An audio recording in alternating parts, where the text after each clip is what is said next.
A few weeks ago, June 18th to be exact, I went to my first ever marketing conference. And I got to tell you, it blew my mind. The atmosphere, the community, and the learnings were all excellent. And I'm so glad I went, especially as I was in two minds about it when I booked my ticket in August last year. Now that the dust has settled and I've caught up on my sleep, I wanted to share the 5 key takeaways I got from the conference and how I'll be plugging them into my business and how you can too. So get your pen and paper ready because you're about to get access to some of the secrets from some of the biggest and best marketers in the world, and you're about to get them for free. This is the Marketing Made Easy for HR Consultants podcast, a show to help independent HR consultants get a pipeline of perfect fit, high-paying clients without expensive adverts, time-consuming social media activities, or energy-sapping and monotonous networking meetings. I'm your host, Mick Peninsky, author of How to Land Your Dream Client, a book which explains everything you need to know to get every sale and client you ever want. And if that sounds interesting, then make sure to grab your copy from the influential consultant website today. That being said, let's get into today's show. Hello there, and welcome back to another episode of Marketing Made Easy for HR Consultants. At the time of recording this, I'm back in Oswald Twistle at my mum and dad's for the last weekend ever, or until the next time I find myself homeless, because I'm moving to an apartment in Manchester city centre in a week's time, which is super exciting. I'm going to find myself a shared workspace, attend lots of networking events, both paid and free, and immerse myself into life in Manchester. Hopefully this summer holds out and I can enjoy some afternoon beers in the northern quarter before winter arrives and chills me to the bone. But anyway, enough about that. Today's episode is all about the biggest takeaways I got from Atomicon the other week. So let's get into it. The first takeaway that I wanted to share with you was to move the Big Domino. This insight came right at the start of the conference by founders Andrew and Pete. Their keynote speech kicked things off, and even though I was a little late to proceedings because of drinks from the night before, I still took this huge message away with me. What Andrew and Pete meant by moving the big domino is that rather than focusing on moving your business forward step by step, aim for the big domino which will drive major change for you. So instead of focusing on small activities that don't make major changes in your world, aim for the huge activities that drive huge change. Now for me, who has the goal of becoming the #1 marketing and sales consultant for HR consultants, then a huge domino would be appearing in the CIPD magazine. This would get me mega exposure and huge credibility with the HR world. Independent HR consultants would see me and take note of what I'm saying. I'd be able to add the CIPD badge to my website, and any visitors would click on the logo and get taken straight to the article that I appear in. And, any independent HR consultants out there, they would reach out to me and say, hey, can you help me? So I would get more leads, more clicks, more visibility, more credibility. Going further, I'd have more listens to my podcast and more subscribers to my mailing list. Because overall, people believe, rightly or wrongly, that appearing in the CIPD magazine means I'm a credible source of information. So for you as a HR consultant, what would be the big domino for you? Where could you get exposure to share your message that people see and then view you as an expert? Would it be the ITV News? Would it be a local trades magazine? Or perhaps even the local newspaper? Where would you get exposure to a huge chunk of your target audience? Because that exposure will then, as I say, drive clicks, drive profits, drive sales, drive leads. So yeah, how can you get your message out there quicker and louder and more effective than you could by yourself? Alternatively, if your goals aren't business-based right now, then what could you do in your personal life to make a huge difference to your world? Would moving house or moving to a different country positively impact your personal life in a way that nothing else would? After all, and I can vouch for this, a change of location can have a huge impact on your life. You'll get out of your rut. You'll become open to big changes you hadn't even considered before when you were having your habitual same day after day.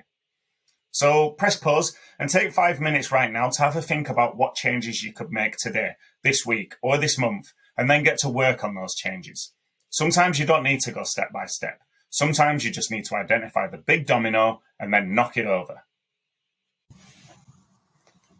The next key takeaway for me would be that customer experience is key. Now, I know we've all heard that customer service is everything, right? But how many times have you stopped and considered that? How many times have you put yourself in your customer's shoes and seen the experience from their side of the fence? And there's a key reason you need to do this, and I'm sure you know it already, so I won't labor the point, but here goes anyway. The best marketing you will ever do is one you don't do yourself. It's a referral from someone. It's a friend saying to another friend, you got to check out Stephanie, the HR consultant I just met. She's amazing. She went above and beyond, and all the way through working with her, I couldn't have asked for any more. That isn't to say you should work for free or allow projects creep or let people walk all over you. It's not that in the slightest. It's about making sure your customer gets a great experience and knows that you appreciate them and you want them to win in their business. As I say, once you do that, your customers will rave about you. They won't ever go anywhere else and they'll refer the hell out of you. So let me give you an example to bring this to life. I think we all know how great Amazon are at customer service, right? I remember a book got delivered to me, but someone nicked it from my porch. Amazon sent out another copy the very next day, no questions asked. And I remember telling friends and family about that for days. In another example, the speaker from Atomicon, Jeff Ram, he shared with us that he went on holiday with his family to New York City, and his daughter found a restaurant for them to visit. Not McDonald's, before you ask. She found Ellen's Stardust Diner. Now, if you look online, this restaurant frequently appears in places you've got to eat in NYC.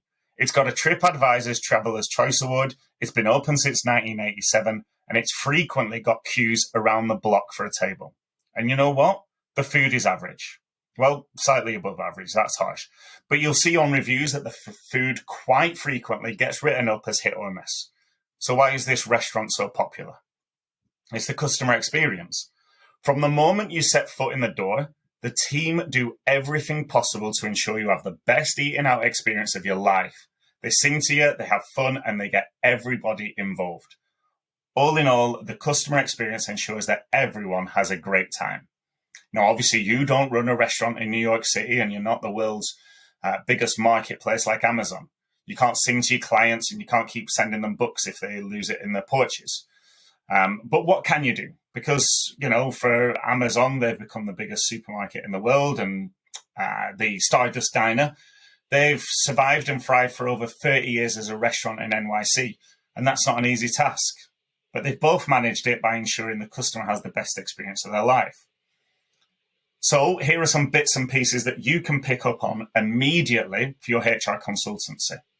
Firstly, how long does it take you to reply to an email? How polite are you in the email? Do you ever pick up the phone and speak to a client instead of emailing them?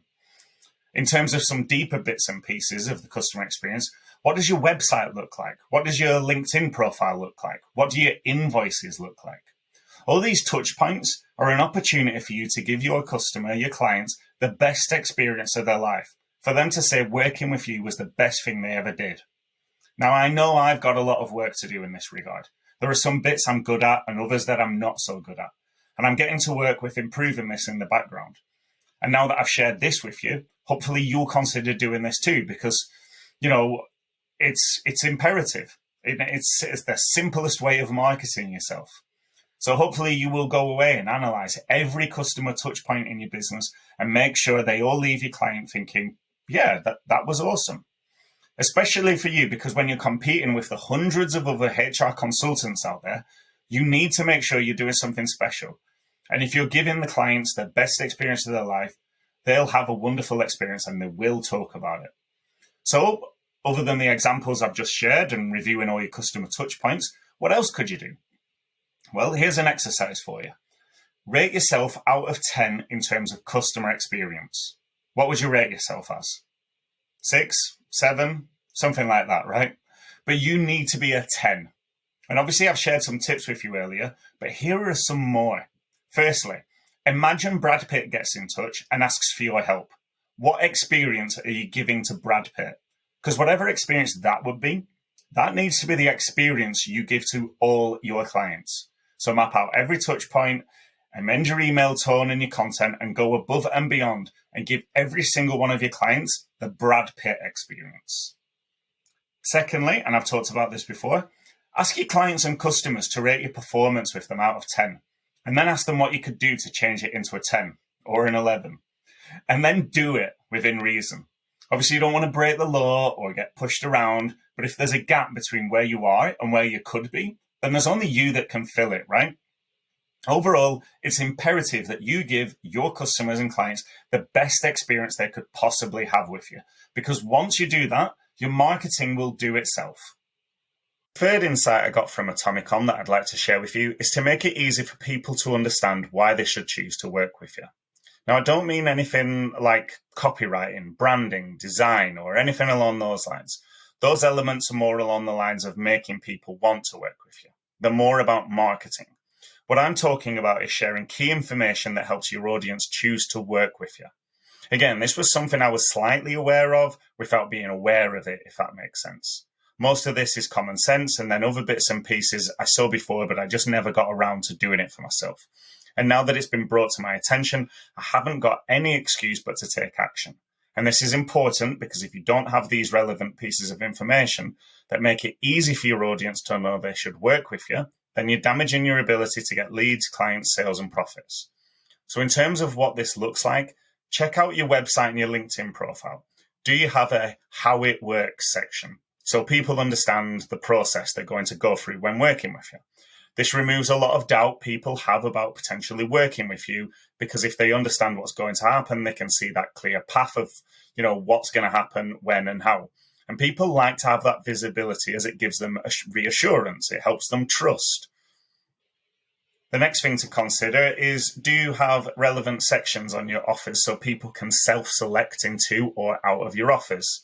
So this is for you if you XYZ, and this is not for you if you ABC. People can then see if they belong in one of the two groups and whether the offer is for them or not. Next, do you share your mission with your audience, your vision of the future, your story? Do you share relevant information that your audience can buy into to make you appear like to make you come across as more of a real person? A final thought would be to have an actual brochure that you can send to people so they have all the relevant information, but they don't need to go and find it. It's just there, laid out page by page. So an about section, customer success stories, etc., etc. Something they can download and flick through in their leisure and get the information you want to share with them, so that helps them choose you as their service provider. Alternatively, you could consider having your brochure in a paper format to increase the variety of those touch points that your audience have with you.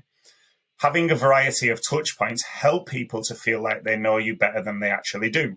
It's why I've got a website, an email list, a book, a podcast, a LinkedIn newsletter, and soon I'll have a brochure to send to people in the post too, along with a few lead magnets, one of which will be in video format.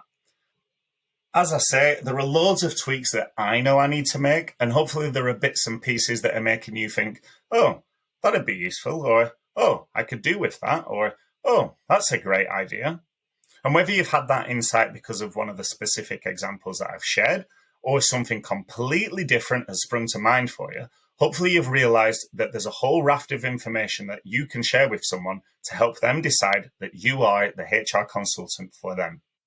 The fourth insight I wanted to share with you from Atomicon was to develop a high-ticket signature offer for your audience that solves all of their problems once and for all. Now, this isn't something I particularly needed to be made aware of, as I already have a high-ticket offer for my audience, the HR Consultant's Complete Client Control Solution. In case you need a reminder, it's a holistic program to get you every client you ever want at fees you're currently too scared to say out loud. And if you want more information about that, about how to register your interest with no commitment whatsoever, then visit the dedicated page on my website. But you should also offer a high-ticket offer too, as it's really useful for your business. See, a lot of HR consultants, they offer every service possible. They offer recruitment, disciplinary, grievance, exit interviews, engagement, etc., etc. The list is endless. And that's all well and good, because you're a professional HR expert and you know all this stuff. So why shouldn't you offer it? Equally, your audience might need it too. Well, they probably will at some point if they have staff. But here's the thing. There's no reason to talk about all this stuff on your website or on your offerings or on your marketing paraphernalia. There's an assumption that you do all this. And even if there isn't for some reason or another, you can assure your lead or a client about it when they contact you. Instead, what I would suggest is that you have 3, 4, 5 offers for your audience. And that is a freebie of some form or another to get people onto your mailing list. Then consider having a simple product that people can buy from your website that turns a lead into a client. This is super important because once someone buys from you once, they're more likely to do it again. Then you might want to consider having a power hour consultation call, so someone can simply buy some of your time and get a solution to a problem that's bothering them. Then you might want to consider having a retainer, so someone can have a set allowance of your service and you get that regular income that you know about and you can bank on. And then the final thing is your high ticket offer. A high ticket offer, as I say, it should solve a huge problem completely. So maybe that's creating all the HR paperwork for every eventuality, plus training on how to use it, plus support for a period of time going forwards.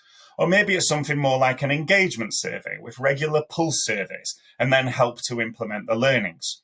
Whatever it is that's your special skill or interest in HR, focus on that and develop your own high ticket offer around it. Having a signature offer, which is also a high ticket offer, puts you into a bracket of one in the busy world of independent HR consultants.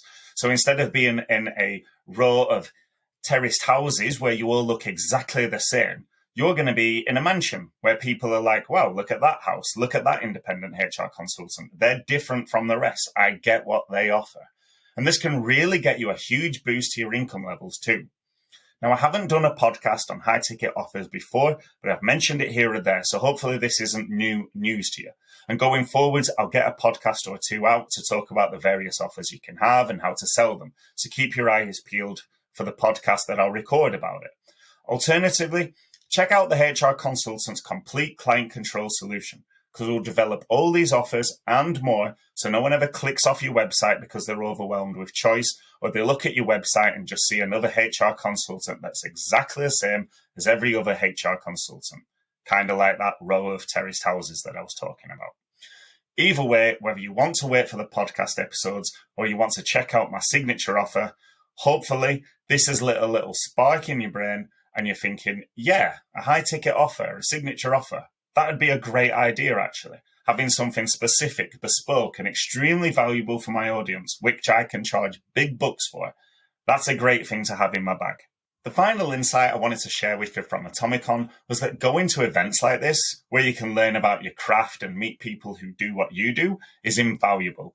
A lot of you listening may already be aware of that, but perhaps it helps to reiterate. And also for those of you who weren't aware of it, completely aware of it, at all aware of it, perhaps it helps to have this brought to your attention too. Because meeting people who do what you do, who struggle with what you struggle with, and who enjoy what you enjoy, those are great people to meet and surround yourself with and build bridges with. You can challenge each other's thinking, you can help each other grow, and you can build strategic relationships with these people. You won't be able to do this with everyone you meet, but there will certainly be 1 or 2 people you meet in the crowd of thousands who will be perfect for you. So if you're ever considering going to a HR conference for independent HR consultants, then do it. Or if you want to go to Atomicon, and I absolutely definitely recommend you do, then do it. You'll learn loads about marketing, you'll meet great people, and hopefully meet some strategic partners too. And if that sounds interesting to you, then I've got an affiliate link in the show notes for you. I don't think you get any money off, but I'll get a little kickback, which is cool, and you'll obviously help the channel without lifting a finger. In case you're curious, Atomicon is a marketing conference for small businesses, and it will be in June next year. Over 1,000 people are booked on already, and the tickets have only been on sale for 2 weeks. So if you want to get involved next June, then grab your ticket before the prices go up. And if you're even a little bit curious, then take advantage of the no questions asked refund policy that's available until February 1st, 2025. So you can get your ticket at the price it currently is and get a refund if you decide not to go for whatever reason. Anyway, now that little plug is out of the way, it's time to wrap up the show. Hopefully you found these insights for you useful. To reiterate, you need to move the big domino, celebrate your customers and clients like they're Brad Pitt, make it easy for people to decide to want to work with you by sharing all the information they need to know, have a big ticket offer, and finally, lean into your community and get yourself out there and meeting people. Hopefully that's been insightful and helpful for you. I know those takeaways were huge for me, and I'll be implementing them across the board in the coming days and weeks. And if you found these takeaways useful, then please consider leaving me a positive review on podchaser.com or suggest the podcast to a friend. In the meantime, get marketing, because without marketing, there's no sales. And without sales, there's no business. So get marketing. Hey there, and thanks for listening to the Marketing Made Easy for HR Consultant podcast. If you've enjoyed the show, then please consider taking a moment to help us grow by sharing the episode with a friend or colleague, or by leaving a positive review on podchaser.com. And make sure to hit subscribe so you don't miss out on any of the upcoming episodes. I've been your host, Mick Peninsky, and if you have any questions or want to know more about today's topic, then reach out to me on LinkedIn. I'd be delighted to hear from you. See you next time.